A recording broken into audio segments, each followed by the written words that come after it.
Sarah didn't know how to tell her two sons that their husband had been killed until Elvis helped her. Her pilot husband had been shot down in the war, but Sarah hadn't told twin sons Jake and Luke yet. The Elvis concert was supposed to be an escape for them, but what happened that night would transform pain into healing. It was a crisp autumn evening in October 1973, and the Las Vegas International Hotel was buzzing with excitement. Elvis Presley was in the middle of his legendary residency, and tonight's show promised to be spectacular. The venue was packed with 20,000 fans from around the world, all eager to see the king of rock and roll perform his greatest hits. But backstage in a small family waiting area, a different kind of drama was unfolding. Sarah Miller sat quietly with her 9-year-old twin sons, Jake and Luke, trying to find the courage for a conversation that would change their lives forever. The boys were practically vibrating with excitement, wearing matching blue button-down shirts and talking animatedly about seeing Elvis for the first time. Just 2 weeks earlier,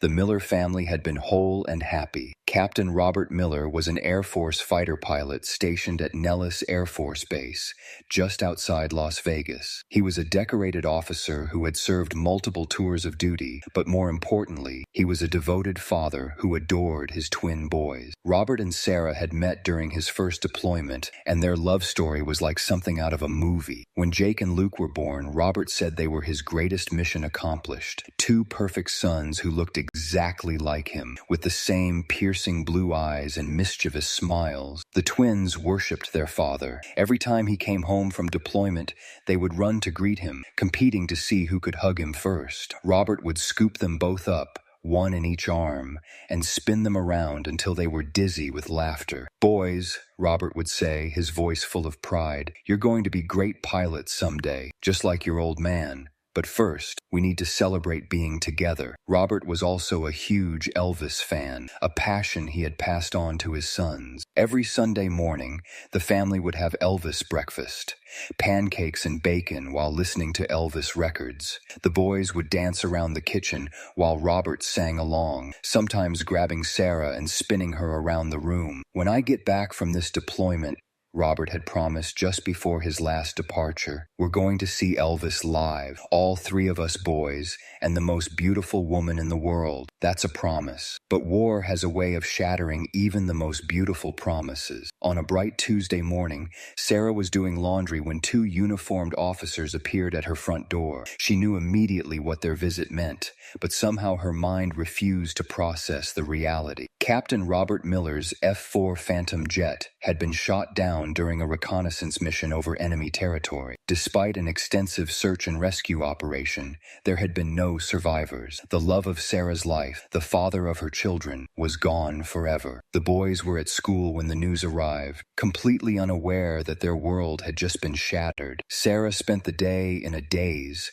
calling family members, handling the initial arrangements, and trying to figure out how to tell two 9-year-old boys that their hero would never come home again. When Jake and Luke returned from school that afternoon, they found their house filled with relatives and neighbors, all speaking in hushed tones and wearing expressions of profound sadness. Sarah gathered her sons in their father's study, surrounded by his military commendations and family photos. "Boys," she began, her voice trembling, "Daddy's plane had some trouble during his mission," but she couldn't finish the sentence. "How do you tell children that their father is never coming home? How do you explain that the man who taught them to ride bikes, helped with homework, and promised to take them to see Elvis is gone forever?" For 2 weeks, Sarah struggled with the weight of her secret. She had told the boys that their father was missing in action and that the Air Force was still looking for him. It wasn't technically a lie, but it wasn't the whole truth either. She couldn't bear to see the hope die in their eyes,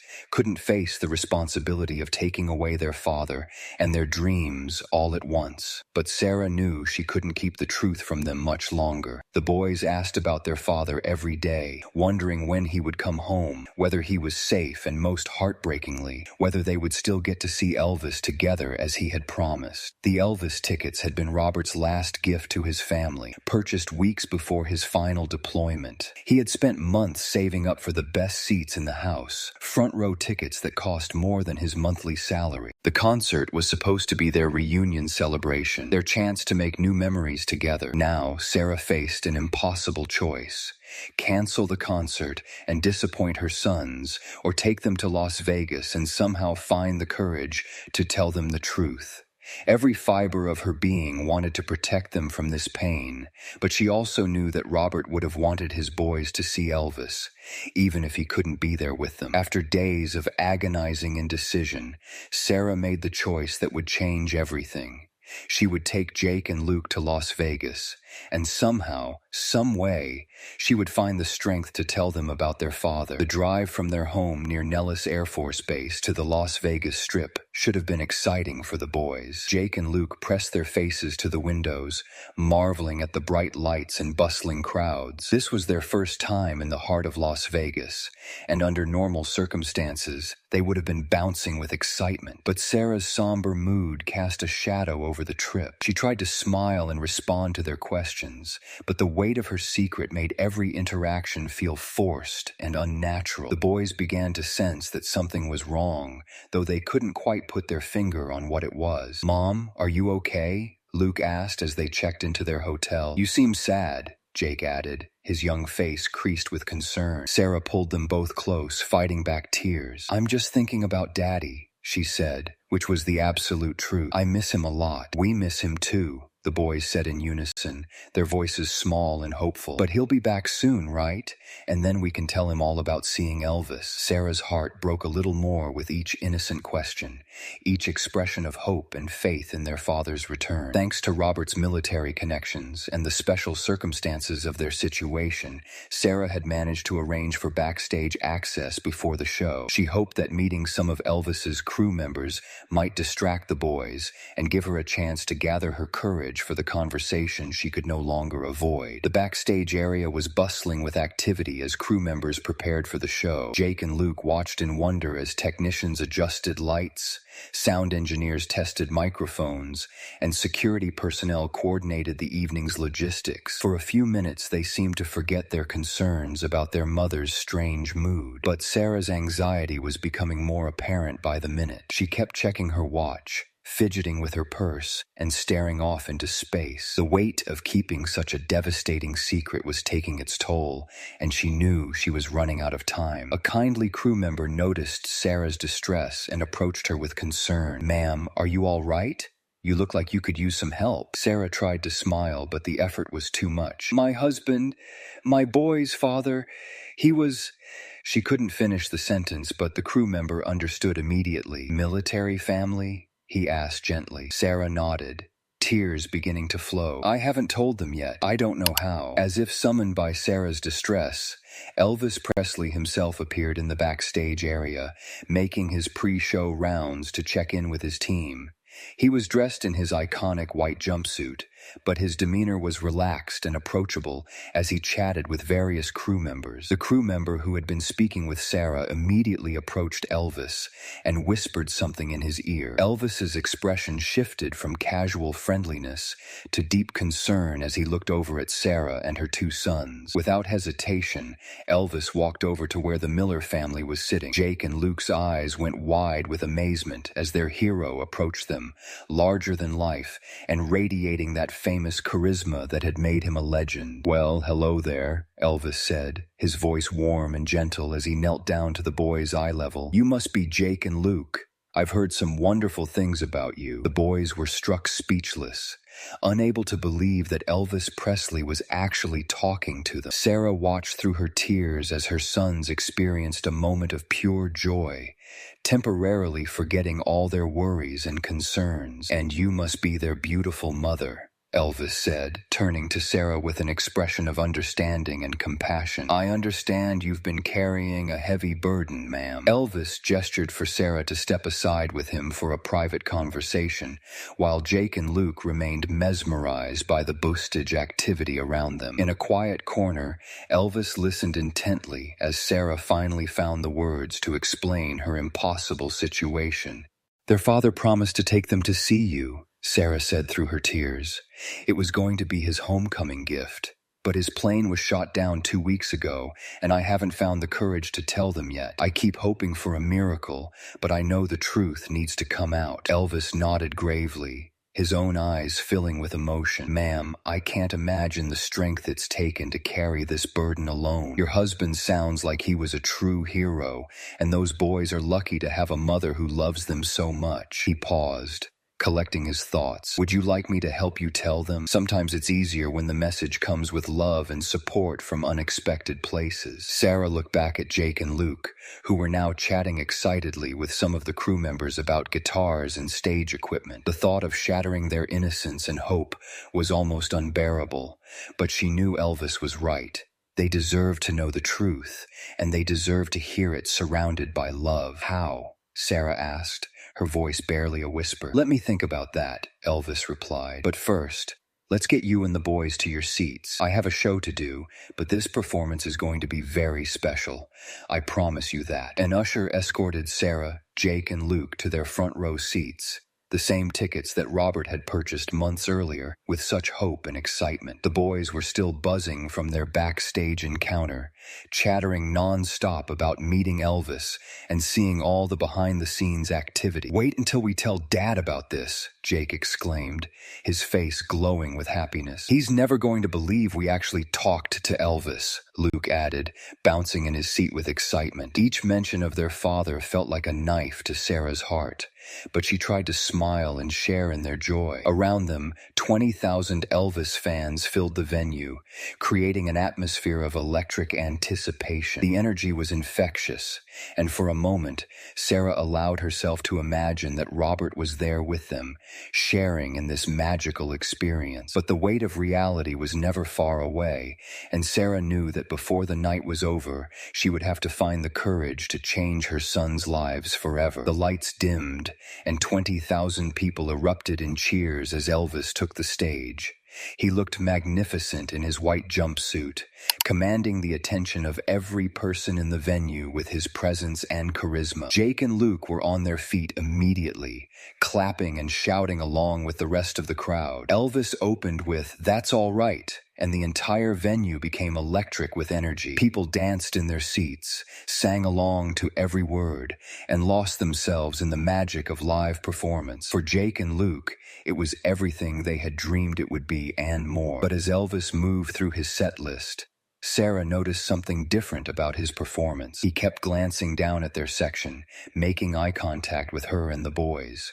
There was an intentionality to his movements, a sense that he was building towards something specific. During Love Me Tender, Elvis walked to the very edge of the stage, directly in front of where Jake and Luke were sitting. He sang the entire song while looking at them, his voice filled with emotion and meaning that went far beyond entertainment. Sarah realized that Elvis was preparing for something, and her heart began to race with a mixture of anticipation and dread. As Love Me Tender ended, Elvis did something unprecedented. Instead of moving into his next song, he set down his microphone and addressed the audience directly. "Ladies and gentlemen," Elvis said, his voice carrying clearly throughout the venue, "tonight we have some very special guests with us. In the front row, we have two young men named Jake and Luke Miller, and their beautiful mother, Sarah." The crowd turned to look at the family, and Jake and Luke waved shyly, thrilled to be singled out by their hero.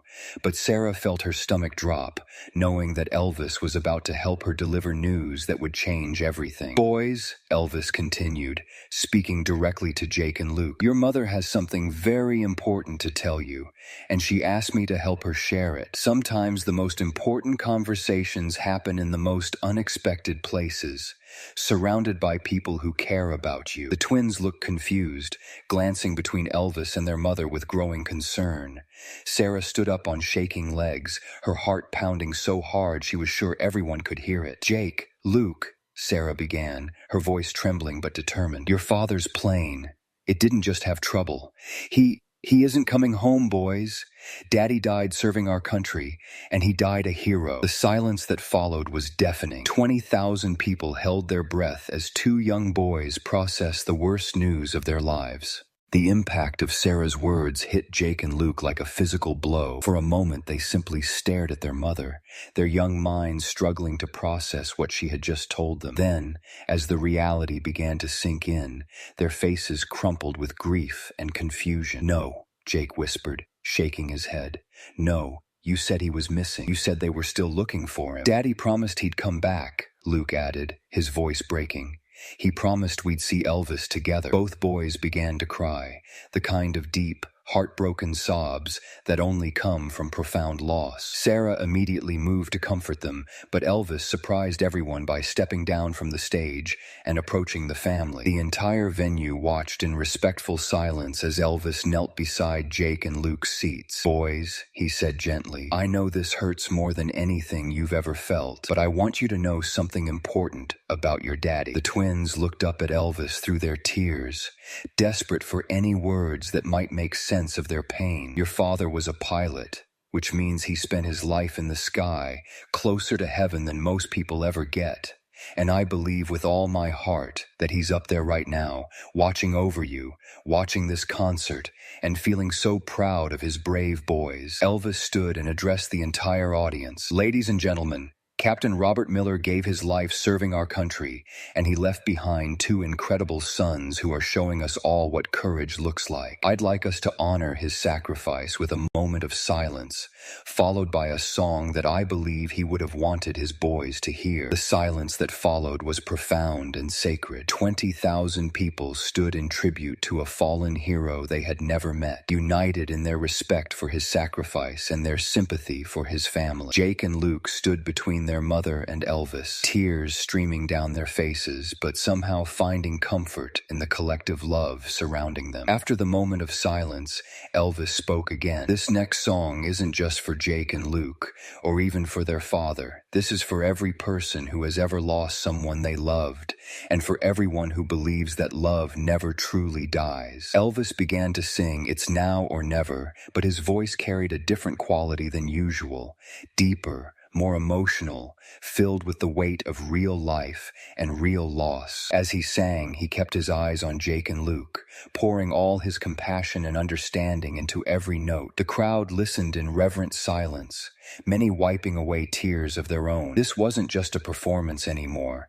It had become a healing ceremony, a moment where music transcended entertainment to become something sacred. As the song ended, Elvis made a gesture that no one in the venue would ever forget. He reached into his pocket and pulled out two small silver lightning bolt pendants, his personal symbols that he rarely gave away. "Jake and Luke," Elvis said, his voice thick with emotion, "I want to make you a promise. Your daddy can't be here to see you grow up, but he left you with something more powerful than his presence.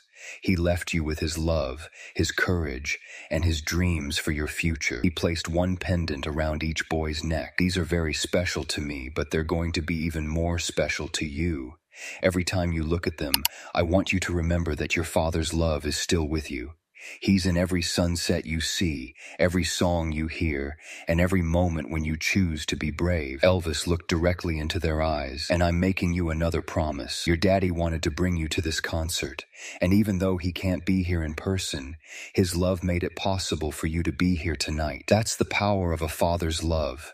It keeps working even when he can't be there to see it." The boys clutched their necklaces tightly, their tears beginning to transform from sorrow to something that might eventually become acceptance. "Now," Elvis said, his voice growing stronger, "I have one more question for you boys. Do you think your daddy would want you to spend the rest of this concert crying, or would he want you to celebrate the music he loved so much?" Jake and Luke looked at each other, then at their mother, then back at Elvis. Slowly, almost imperceptibly, they began to nod. "He'd want us to celebrate," Jake said quietly. He'd want us to remember the happy times, Luke added. Then that's exactly what we're going to do, Elvis declared. Boys, would you like to come up on stage with me? I think your father would love to see his sons sharing the stage with the king of rock and roll.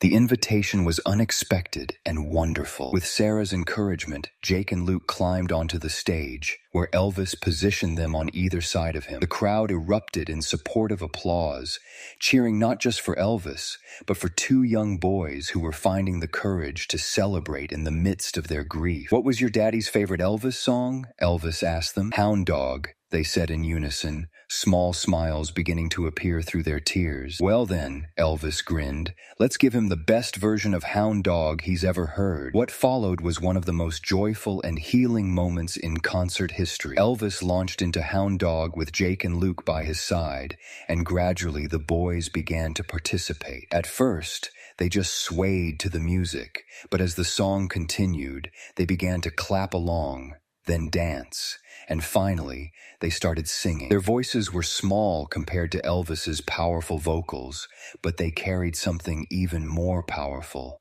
the resilience of the human spirit, the ability to find joy even in the darkest moments. The crowd responded with overwhelming support, cheering not just for the music, but for the courage these two boys were displaying. Sarah watched from the front row, tears streaming down her face, but now they were tears of pride and hope, rather than just grief. She could almost see Robert beside her, grinning with pride at his son's bravery and their moment in the spotlight with his favorite performer. As the song reached its climax, Jake and Luke were fully engaged, dancing and singing with an energy that seemed to transform their pain into something beautiful. The entire venue was on its feet, not just watching a concert, but witnessing a family's journey from devastation to healing. As Hound Dog ended, Elvis gathered Jake and Luke close to him and addressed the audience one final time. Ladies and gentlemen,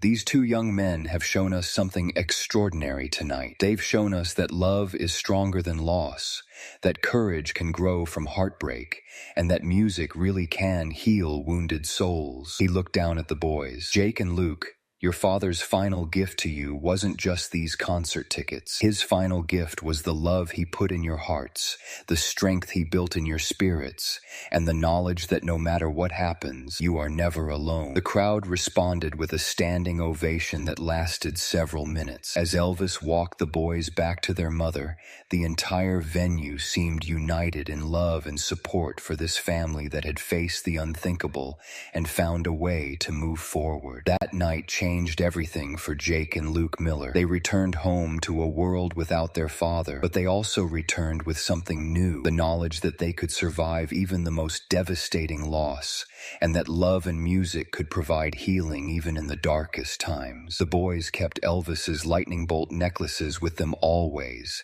and whenever they missed their father most intensely, they would hold them and remember the night when the king of rock and roll helped them transform their greatest sorrow into their first step toward healing. Years later, both Jake and Luke would follow in their father's footsteps, becoming military pilots themselves. They would often tell their fellow servicemen about the night Elvis Presley taught them that heroes never truly die. They live on in the courage of those they leave behind. And sometimes, when they were flying high above the clouds, closer to heaven than most people ever get, they would think about their father and know that Captain Robert Miller's love was still guiding them home. The concert that night lasted just over 2 hours, but its impact would last forever. For Jake and Luke, for their mother Sarah, for Elvis himself, and for the 20,000 people who witnessed the extraordinary power of music to heal broken hearts and transform tragedy into hope.